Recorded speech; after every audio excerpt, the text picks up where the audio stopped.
Good morning, students. This is Prema, your biology teacher from BRGS. Welcome to my biology class. Today topic is response to abiotic factors.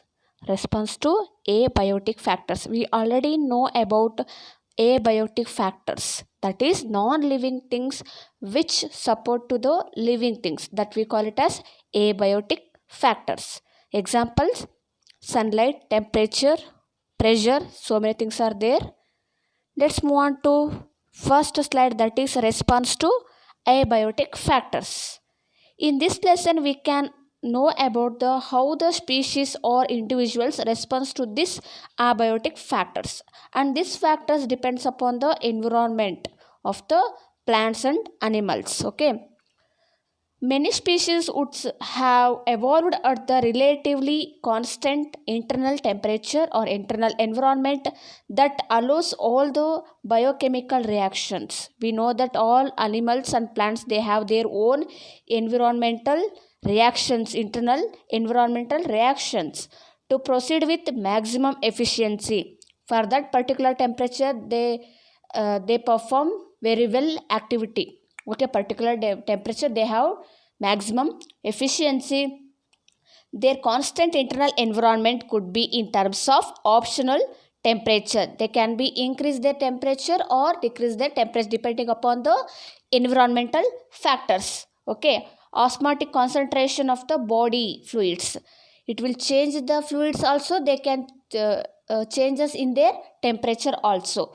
Here some possibilities are there for the exchange or changes in the temperature, that is regulate, conform, migrate, suspend. These are the four possibilities that can change their internal environment or constant internal environment.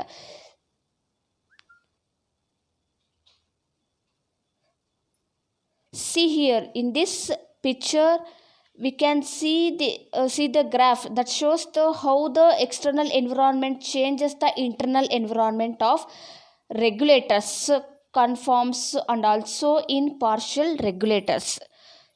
I will tell one by one now.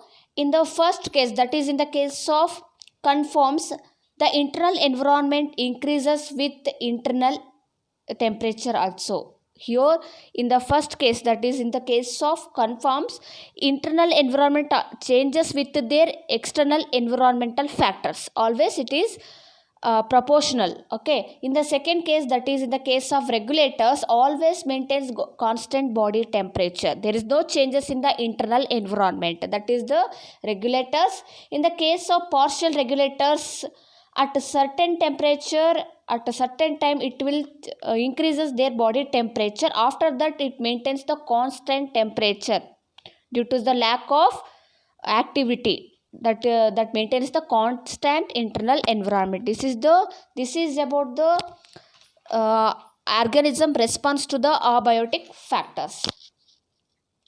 Next come to the regulate. Okay, homeostasis is maintained in organism by physiological or behavioral means to ensure a constant body temperature. We already know about the homeostasis, means constant body temperature, maintenance of the constant body temperature in the organism, that we call it as the homeostasis.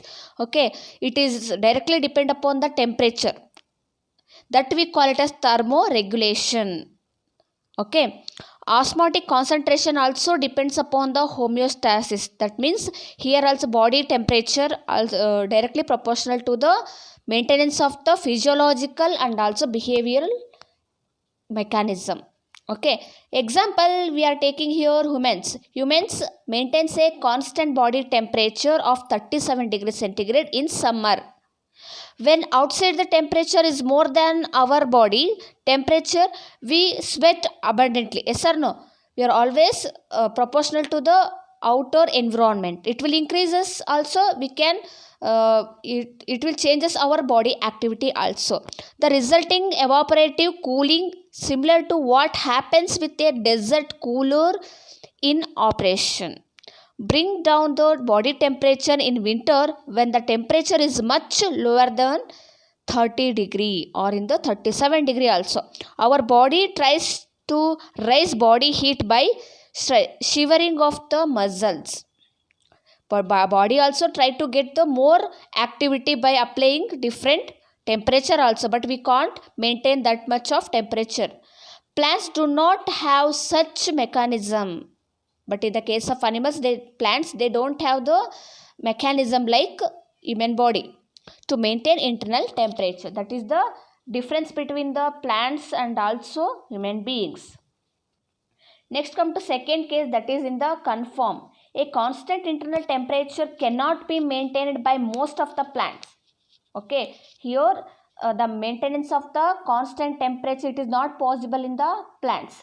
Their body temperature changes with the ambient temperature. Okay, ambient means environmental temperature. The body temperature directly depend upon the environmental temperature. Here also increases, the outer environment also increases with their external environment. The change in osmotic concentration of body fluids of aquatic animals and ambient water or osmotic concentration, such animals are called as conforms. See here the changes in osmotic concentration. For example, fishes, they can't change their environment to their body temperature. That animals we call it as conforms. That type of animals we call it as conforms here. Example, the body lose the heat very fast when it is cold outside. They tend to spend more energy to produce heat in their body. See here, body lose heat very fast when it is cold in outside. They tend to spend more energy to produce heat in their particular body. So small animals are rarely found in polar regions. That's why in the polar regions very small animals are there. Second example, that is some species have evolved the ability to regulate but only over a limit. In the case of partial regulators, I told you girls already, in some species have evolved the ability to regulate but only in over a limit range. At a certain range it will change their temperature. Okay, if environmental conditions beyond that which they are conforms, after that particular temperature it converts into the conforms. They cannot change their body temperature after the limit. In third example, that is if stressful external conditions are seen for a short duration. Stressful external condition means that is extreme condition, okay, or seen for a short duration, the organism undergo migration. If once one place they have more temperature in the more extreme condition, that particular animals they migrate towards the another, means opposite environmental factors. It is not there high temperature, high pressure, not is there. That's why the all organisms shift towards the another environmental condition, that we call it as migration here. Next come to migration. What is migration here? The movement of the animals temporarily from stressful habitat to a more habitable area. If one environmental condition they have stressful habitat, that can move from here to another place and return when stressful period is over. After the stressful period, again it will come to their original place, that we call it migration here. Here examples are the famous Colorado National Park, Bharatpur in Rajasthan hosts thousands of migratory birds coming Siberia and other extremely cold northern regions. Okay, in the second example, Siberia, cranes are known to migrate from Siberian region to the Indian subcontinent in winter season. Okay, in the third example, persons moving from Delhi to Shimia for the duration of summer. If it is not suitable, we can change our place habitat for the changes, that we call it the migration here. Next come to third, that is suspend. Some organisms like bacteria, fungi and other lower plants forms the thick-walled spores during unfavorable conditions, germinate to form new plants. We know that some bacteria, fungus are they produce spores. Okay, the spores they have a thick-walled. Outer covering layer of the spores are very thick. Okay, during the unfavorable condition they germinate to form the new plants. In the case of some bacteria, fungus. Okay, in a second point, that is in higher plant, seeds and other vegetative reproductive structure helps to overcome the period of stress by reducing their metabolic activity. Okay, in some conditions, in the stress condition, they're reducing their metabolic activity. They want a particular temperature for the reproduction. In some stressful condition, it will reduce their activity, metabolic activity, because they want favorable condition to produce the organism or some spores. Okay, that's why they reduce their metabolic activity and undergo period of dormancy. In certain condition, they produce some spores, or alternative methods can apply. In the third point, in animals, if unable to migrate, in some animals are there, they cannot migrate towards the another place. In some such conditions, they avoid the stress by escaping in time. Okay, in that particular time they have high temperature, high pressure, it will changes their particular timings. Okay, for example, bears undergoes hibernation, okay, during winter. They hide their own body in the winter season. Snails and fish undergo aestivation to avoid summer heat. And desiccation, under unfavorable condition, zooplankton species in lakes and ponds undergo disposed, a stage of suspended development. Next come to adaptation. It is very important for every plants and animals. They tend to adapt their internal environment to the external environment. That's why they withstand to the higher temperature, pressure also. If they survival, if they should adapt to their particular environmental condition. Okay, this is very necessary to the living organism. Adaptation is defined as any attributions of an organism that enables the organism to survive and reproduce in its habitats.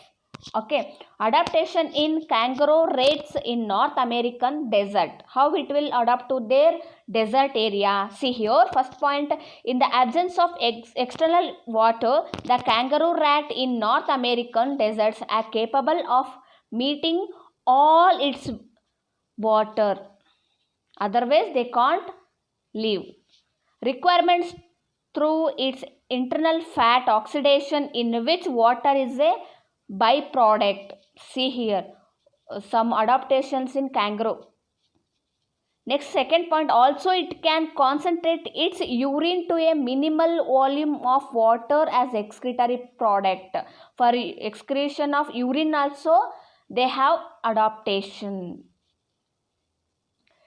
Adaptation in desert plants. How the adaptation occurs in the plants in the desert area? The first point, that is desert plants have thick cuticle on their leaf surface and stomata to minimize water loss through transpiration. In desert plants, they have thick cuticle in the outer surface of the leaf. They prevent the large amount of water evaporation. They have minimal stomata on their structure, because transpiration is more, the evaporation of the water is also more. For the reduction of this evaporation, they have less number of stomata in their structure. Second point, that is they also possess sunken stomata. Shrinked stomata is there in the desert plants. In third point, they have a special photosynthetic pathway. We know so many pathways we studied in the first year, C3 pathway, C4 pathway, so many things. But in the desert plants, they have particular photosynthetic pathway, that is CAM pathway, that enables their stomata to remain closed during the daytime.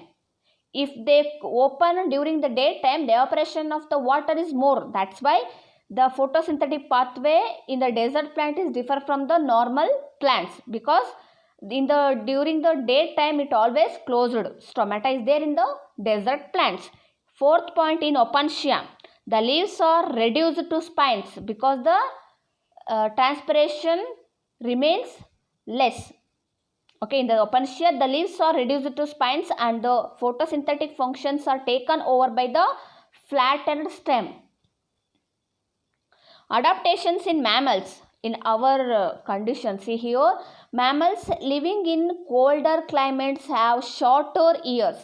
See, in the polar region, they have small ears and limbs to minimize heat loss. For the minimal heat loss in the polar region, the mammals they have small ears and limbs because loss of water or loss of heat. They want more heat compared to equator mammals. This is called Allen's rule. This is the Allen's rule we found in the mammals. Aquatic mammals like seal living in polar seas have a thick layer of fat, bulbous, we call it as bulbous, okay, below their skin that acts as insulator and reduce loss of body heat. Next come to physiological and biochemical adaptation. That means internal environment, how the adaptation in the internal environment of the mammals. When human beings are at high altitudes, means high, that means polar regions near Rohtang Pass, Mahali and Manasa Sarovar experience altitude sickness due to the low atmospheric pressure and reduced oxygen availability. They don't have much oxygen in their region. They develop symptoms like fatigue, nausea and heart palpitation, but gradually the body gets adjusted by increasing red blood cells production, increases binding capacity, decreasing binding capacity of hemoglobin and increasing the breathing rate. Fishes in Antarctic water where the temperature is always below 0 degree have a array of biochemical adaptations to such extreme conditions. In archaea bacteria that flourish in hot springs and deep sea hydrothermal vents have adaptations where temperature exceed more than 100 degree. Also we know that archaea bacteria they can live in the extreme condition also. We already studied in the first PU. Large variety of marine invertebrates and fish live in great depth in ocean where the pressure cools less than 100 degree times the normal atmospheric pressure. Next come to behavioral adaptation. Behavior also we should adapt to their particular environment, otherwise we can't survive on the earth surface. See here, desert lizards lack the physiological ability that mammals have to deal with high temperature of their habitat, but manages to keep their body temperature constant by absorbing heat from sun up to some comfort zone, but moves into shade when the ambient temperature or an abnormal temperature starts increasing. Some species burrow in soil to hide and escape from the above ground heat. We will study in the next class. Thank you.